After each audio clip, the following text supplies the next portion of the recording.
Welcome back everyone. Welcome to civil services study practice set number ये 71 है। Practice करेंगे इसमें हम पॉलिटी के प्रश्नों पर। ठीक है, इंपॉर्टेंट है सारे के सारे प्रश्न।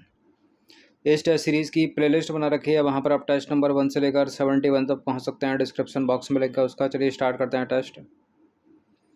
क्वेश्चन नंबर 1 है यहाँ पर, निम्नलिखित में से कौन सा एक अनुच्छेद निम्नलिखित कथनों में से कौन सा एक अनुच्छेद 360 के आधार पर लगाए जाने वाले वित्तीय आपातकाल यानी फाइनेंस इमरजेंसी के संबंध में सही है।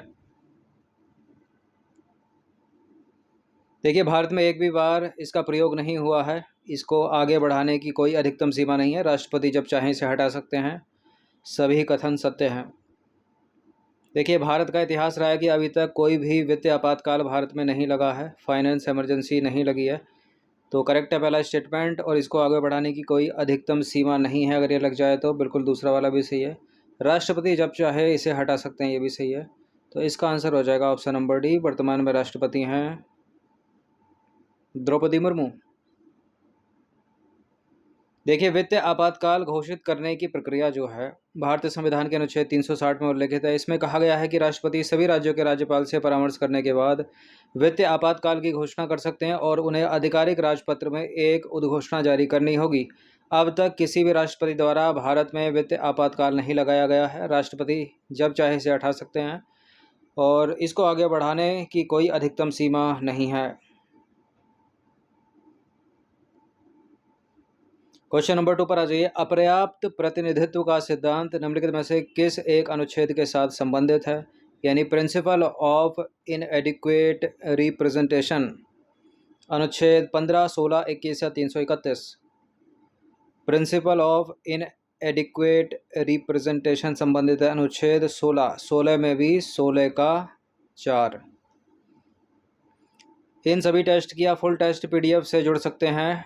ये नंबर है, इस पर कॉल या व्हाट्सअप करके। ठीक है, और गूगल पे, फ़ोनपे पर भी यही नंबर है।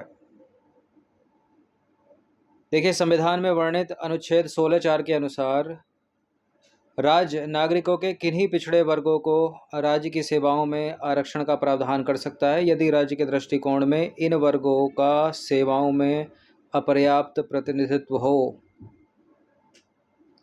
ठीक है, और यही अनुच्छेद अभी ROARE की जो परीक्षा हुई थी उसमें भी पूछा गया था। प्रश्न पूछने का तरीका दूसरा था बस। तीसरा प्रश्न है, निम्नलिखित कथनों पर विचार करेंगे।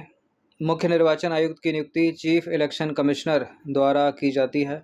चुनाव आयोग के सदस्यों का कार्यकाल 5 वर्ष या 65 वर्ष की आयु इनमें से जो भी पहले पूरा हो जाए होने तक होता है। कौन सा इसमें सही है? देखिए, मुख्य निर्वाचन आयुक्त की नियुक्ति या अन्य निर्वाचन आयुक्तों की नियुक्ति चीफ इलेक्शन कमिश्नर नहीं बल्कि भारत के राष्ट्रपति के द्वारा की जाती है। और चुनाव आयोग के सदस्यों का कार्यकाल 6 वर्ष या 65 वर्ष की आयु जो भी पहले पूरा हो जाए होने तक होता है। तो दोनों के दोनों इनकरेक्ट हैं, या डी है इसका आंसर। कोई भी सही नहीं है इसमें। देखिए, चुनाव आयुक्तों की नियुक्ति का और कार्यकाल की अगर हम बात करें, मुख्य निर्वाचन आयुक्त और अन्य निर्वाचन आयुक्तों की नियुक्ति राष्ट्रपति द्वारा की जाती है। इनका कार्यकाल 6 वर्ष या 65 वर्ष की आयु दोनों में से जो भी पहले पूरा हो जाए होने तक होता है। इन्हें भारत के सर्वोच्च न्यायालय यानी जो सुप्रीम कोर्ट के जज होते हैं, न्यायाधीश होते हैं, उनके समक्ष दर्जा प्राप्त होता है। उनके समान वेतन मिलता है, भत्ते भी मिलते हैं। क्वेश्चन नंबर 4 पर आ जाइए। उच्चतम न्यायालय यानी सुप्रीम कोर्ट के मुख्य न्यायाधीश को हटाने संबंधी प्रक्रिया का कौन सा कथन सत्य है? हटाने का प्रस्ताव संसद के किसी भी सदन में लाया जा सकता है। हटाने के लिए संसद के दोनों सदनों द्वारा पारित प्रस्ताव उसी सत्र में राष्ट्रपति के समक्ष प्रस्तुत किया जाना चाहिए। यदि प्रस्ताव लोकसभा में लाया जाता है तो कम से कम 50 सदस्यों का हस्ताक्षर होना चाहिए। ये सारे के सारे कथन सत्य हैं। ये सारे तो सही नहीं है, एक गलत है इसमें कोई। पहला वाला सही है, दूसरा वाला सही है। यहाँ कम से कम 100 सदस्यों का अनुसमर्थन चाहिए, ना कि 50 सदस्यों का। सी है इसका आंसर। देखिए, कथन ए भी सही है, बी भी सही है, किंतु सी सही नहीं है, क्योंकि यदि प्रस्ताव लोकसभा में लाया जाता है तो कम से कम 100 सदस्यों का हस्ताक्षर होना चाहिए। अगला प्रश्न है, लॉ कमीशन पर यानी विधि आयोग के संबंध में कौन सा कथन सत्य है? विधि आयोग एक गैर सांविधिक संस्था है। प्रत्येक 3 वर्ष में इसका गठन किया जाता है। इस आयोग का सर्वप्रथम गठन 1955 में हुआ था। ये सारे के सारे कथन सत्य हैं। बिल्कुल, लॉ कमीशन के बारे में तीनों के तीनों कथन करेक्ट हैं। तो इसका आंसर हो जाएगा ऑप्शन नंबर डी, उपरोक्त सभी। देखिए, भारतीय विधि आयोग ना तो संवैधानिक निकाय है, यानी कॉन्स्टिट्यूशनल बॉडी नहीं है ये, और ना ही ये वैधानिक है। ये तो कार्यकारी निकाय है, क्योंकि सरकार के आदेश से गठित है। ठीक है, तो वहाँ लिखा था गैर सांवैधिक, तो भी ठीक है पहला वाला। इसका कार्य क्या है? कानूनी सुधारों हेतु काम करना। इसका मुख्य कार्य है कानूनी सुधारों हेतु काम करना। आयोग का गठन एक निर्धारित अवधि के लिए होता है। यह विधि और न्याय मंत्रालय के लिए परामर्शदाता निकाय के रूप में कार्य करता है। इसके सदस्य मुख्यतः कानून विशेषज्ञ होते हैं। इम्पोर्टेंट है अब ये। देखिए, भारत सरकार ने स्वतंत्र भारत का प्रथम विधि आयोग 1955 में भारत के तत्कालीन अटॉर्नी जनरल, यानी उस समय के अटॉर्नी जनरल MC सीतलवाड़ की अध्यक्षता में गठित किया था। तब से 22 से अधिक विधि आयोग गठित किए जा चुके हैं, जिनमें से प्रत्येक का कार्यकाल 3 वर्ष था। तो तीनों के तीनों करेक्ट हैं। भारत में संसद की लोकलेखा समिति के अध्यक्ष की नियुक्ति की जाती है किसके द्वारा? लोकलेखा समिति के अध्यक्ष की नियुक्ति की जाती है लोकसभा के स्पीकर के द्वारा, लोकसभा के अध्यक्ष के द्वारा। ठीक है, इस समिति का कार्यकाल 1 वर्ष का होता है। 22 इसमें सदस्य होते हैं, 15 लोकसभा के होते हैं, 7 राज्यसभा के होते हैं। देखिए, भारत में संसद यानी हमारी पार्लियामेंट लोकलेखा समिति के अध्यक्ष की नियुक्ति लोकसभा अध्यक्ष द्वारा की जाती है।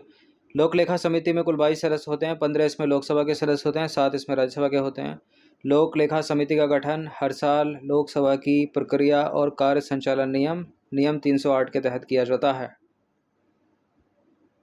तो कन्फ्यूज़न मत हो जाइएगा, लोकलेखा समिति का अध्यक्ष लोकसभा स्पीकर नहीं होता, बल्कि लोकसभा का स्पीकर उस समिति के अध्यक्ष की नियुक्ति करता है। अब आ जाइए, 7वां प्रश्न है, संसद राज्य सूची के विषय पर कानून बना सकती है जब राज्यसभा इसके लिए एक संकल्प पारित करे, राष्ट्रीय आपातकाल लागू हो, जब राज्य में राष्ट्रपति शासन लागू हो, उपरोक्त सभी दशाओं में। देखिए, हमारी जो पार्लियामेंट है राज्य सूची के विषय पर कानून बना सकती है, राज्यसभा इसके लिए एक संकल्प पारित करे तब भी, जब राष्ट्रीय आपातकाल लागू हो तब भी, या फिर किसी स्टेट में जो राष्ट्रपति शासन लगता है तब भी उस स्टेट के लिए। तो सारे के सारे C&D है इसका आंसर। देखिए, प्रश्न में दिए गए सभी दशाओं में संसद यानी हमारी पार्लियामेंट राज्य सूची के विषय पर कानून बना सकती है।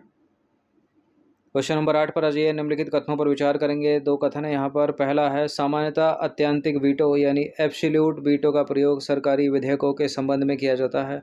राष्ट्रपति द्वारा जारी अध्यादेश संसद के पुनः संवेद होने के 6 माह की समाप्ति पर प्रवर्तन में नहीं रहेगा। देखिए, राष्ट्रपति द्वारा जो जारी अध्यादेश होता है वो संसद के पुनः संवेद यानी एकत्र होने के 6 माह बहुत ज़्यादा है, 6 सप्ताह।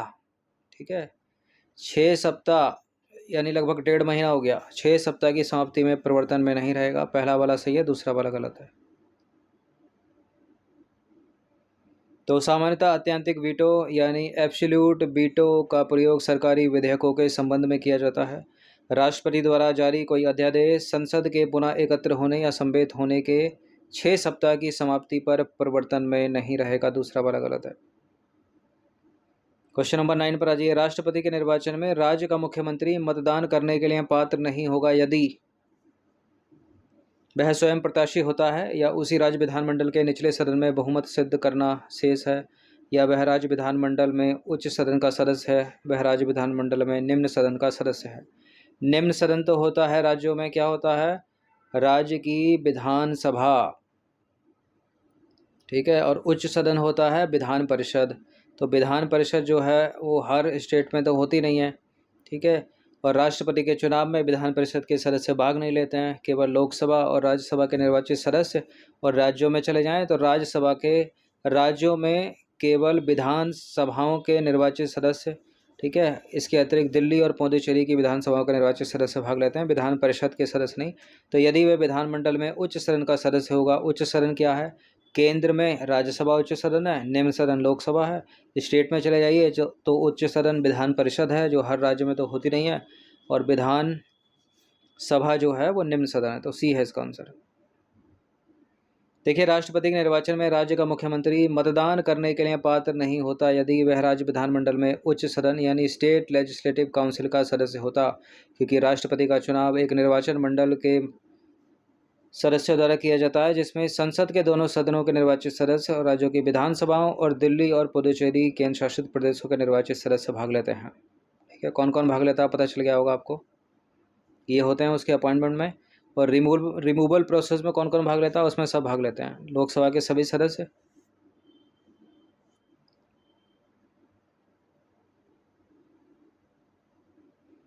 दसवां प्रश्न है, निम्नलिखित में से कौन सा सभी सदस्य का मतलब है निर्वाचित और मनोनीत दोनों। निम्नलिखित में से कौन सा भारत की संचित निधि से लिए जाने वाले अनिवार्य व्यवहार हैं। व्यय भार यानी खर्च भार। वे ऋण जो भारत सरकार को चुकाने हैं, राज्यसभा के उपाध्यक्ष के भत्ते, उच्च न्यायालय के न्यायाधीशों को दी जाने वाली पेंशन। हाई कोर्ट के जजों की पेंशन भारत की संचित निधि से जाती है, राज्य की संचित निधि से जाती है। हाई कोर्ट को दी जाने वाली पेंशन भारत की संचित निधि से ही जाती है। ठीक है, बाकी पहला तो हो गया, दूसरा भी हो गया, तीसरा भी हो गया, तो इसका आंसर हो जाएगा ऑप्शन नंबर डी, उपरोक्त सभी। ये चीज़ इंपॉर्टेंट है, याद रखना। हाई कोर्ट के जजों की जो पेंशन जाती है वो भारत की संचित निधि से जाती है, और उनके वेतन भत्ते जो है वो राज्य की संचित निधि से जाते हैं। और सुप्रीम कोर्ट के जजों के वेतन भत्ते और पेंशन वो तो जाएगी भारत की संचित निधि से। तो भारत की संचित निधि पर जो भारित खर्चे हैं, अनुच्छेद 112 के अनुसार राज्यसभा के सभापति और उपसभापति तथा लोकसभा के अध्यक्ष और उपाध्यक्ष के वेतन भत्ते, भारत सरकार के ऐसे ऋण जो उसको चुकाने हैं और ब्याज, उच्च न्यायालय के न्यायाधीशों की केवल पेंशन भारत की संचित निधि से जाती है, वेतन भत्ते राज्य की संचित निधि से जाते हैं। इसको इम्पोर्टेंट है, याद रखना। और भारत के नियंत्रक एवं महालेखा परीक्षक के वेतन भत्ते और पेंशन भी भारत की संचित निधि से जाती है। इसके अतिरिक्त सर्वोच्च न्यायालय के न्यायाधीशों के पेंशन और वेतन भत्ते भी। 11वां प्रश्न है, निम्नलिखित कथनों पर विचार कीजिए। अनुच्छेद 280 के अनुसार वित्त आयोग के अध्यक्ष की नियुक्ति राष्ट्रपति द्वारा की जाती है। संघ राज्य क्षेत्र के मुख्यमंत्री की नियुक्ति संबंधित राज्य के राज्यपाल द्वारा की जाती है। संघ राज्य क्षेत्र के मुख्यमंत्री यानी दिल्ली एक संघ राज्य क्षेत्र है, उसके मुख्यमंत्री की नियुक्ति भी तो राष्ट्रपति करते हैं, राज्यपाल थोड़ी करते हैं। गलत है दूसरा वाला स्टेटमेंट, केवल पहला वाला सही है।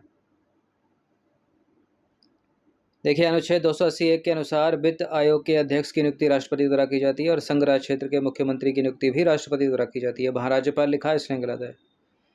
इस टेस्ट सीरीज़ की आप फुल टेस्ट सीरीज से जुड़ सकते हैं, ये नंबर इस पर कॉल या व्हाट्सअप करके। अगला प्रश्न क्या है, वर्ष 1951 में पारित प्रथम संविधान संशोधन का संबंध है किससे। प्रथम संविधान संशोधन में 9वीं अनुसूची जोड़ी गई, ऑप्शन नंबर बी है इसका आंसर। देखिए, वर्ष 1951 में पारित प्रथम संविधान संशोधन का संबंध जो है वो 9वीं अनुसूची से है, और 52वें संविधान संशोधन 1985 का संबंध किससे है, 10वीं अनुसूची से। 11वीं अनुसूची के लिए 73वां संविधान संशोधन, और 12वीं अनुसूची के लिए 74वां संविधान संशोधन। यहाँ 12 है भाई। 13वां प्रश्न है, लोकसभा के संबंध में निम्नलिखित कथनों पर विचार करेंगे। 2 कथन है यहाँ पर, कौन सा इसमें सही होगा, असत्य होगा कौन सा इसमें।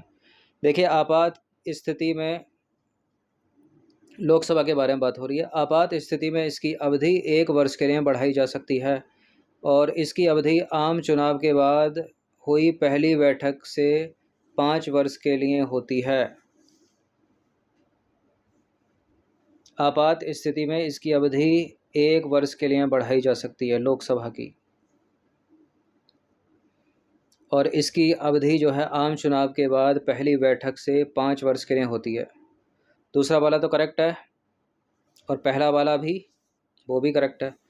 तो इसका आंसर क्या हो जाएगा, यहाँ असत्य पूछा है ना, तो इसका आंसर डी होगा। उपरोक्त में से, यहाँ तो ये लिखा है ना उपरोक्त में से कोई भी नहीं।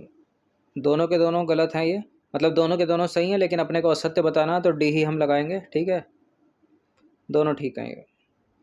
देखिए, आपातकाल की स्थिति में राष्ट्रीय आपातकाल के प्रभावी रहने तक संसद कानून द्वारा लोकसभा का कार्यकाल एक बार में 1 साल के लिए बढ़ा सकती है। तो पहला वाला ठीक हो गया। हालांकि यह विस्तार आपातकाल की घोषणा समाप्त होने के बाद 6 महीने से अधिक नहीं हो सकता। सामान्य कार्यकाल की बात करें तो सामान्य परिस्थितियों में लोकसभा का कार्यकाल अपनी पहली बैठक की तारीख से 5 साल के लिए होता है। तो दूसरा भी सही है, पहला भी सही है, और असत्य कोई है नहीं, तो इसका आंसर लगाएंगे हम डी। ठीक है,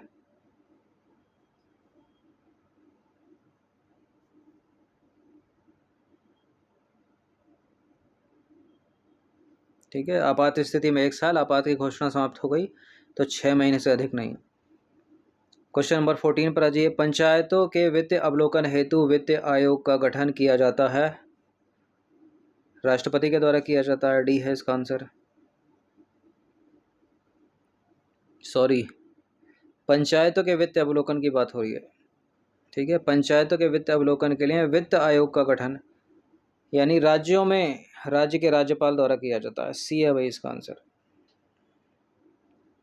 देखिए, पंचायतों के वित्त अवलोकन हेतु राज्य के राज्यपाल द्वारा वित्त आयोग का गठन किया जाता है। अनुच्छेद 280 के तहत केंद्र के वित्त आयोग की तर्ज पर वर्ष 1993 से भारत के सभी राज्यों में राज्य वित्त आयोग की स्थापना की गई, जिसका उद्देश्य पंचायतों की वित्त स्थिति की समीक्षा करना और इसके लिए सिफारिश करना है।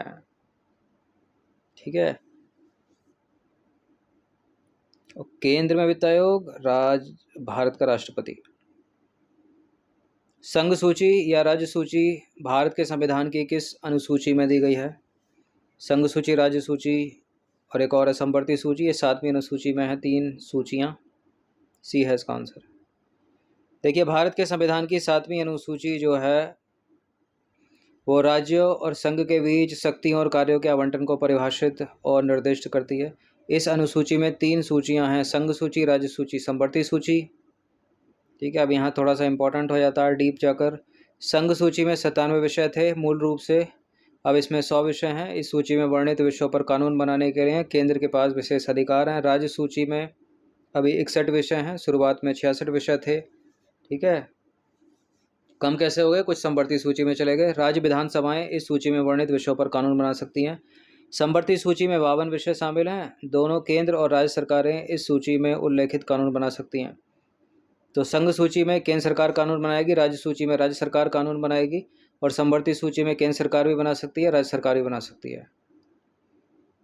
क्वेश्चन नंबर 16 पर आ जाइए। किसी व्यक्ति को दिए गए मृत्यु दंड को आजीवन कारावास में बदलने की राष्ट्रपति की शक्ति कहलाती है क्या? मृत्यु दंड को आजीवन कारावास में बदलना है तो ये क्या हो गया, लघुकरण हो गया सजा का। ठीक है, बी है इसका आंसर, कम्यूट। किसी व्यक्ति को दिए गए मृत्यु दंड को आजीवन कारावास में बदलने की राष्ट्रपति की शक्ति लघुकरण कहलाती है। प्रश्न ये भी पूछा जाता है कि कौन कर सकता है काम, प्रधानमंत्री, लोकसभा का अध्यक्ष, गृह मंत्री, राष्ट्रपति। तो राष्ट्रपति। 17वां प्रश्न है, निम्नलिखित में से किसकी मृत्यु के पश्चात टीटी कृष्णमाचारी को संविधान सभा की प्रारूप समिति में शामिल किया गया? किसकी मृत्यु हो गई थी?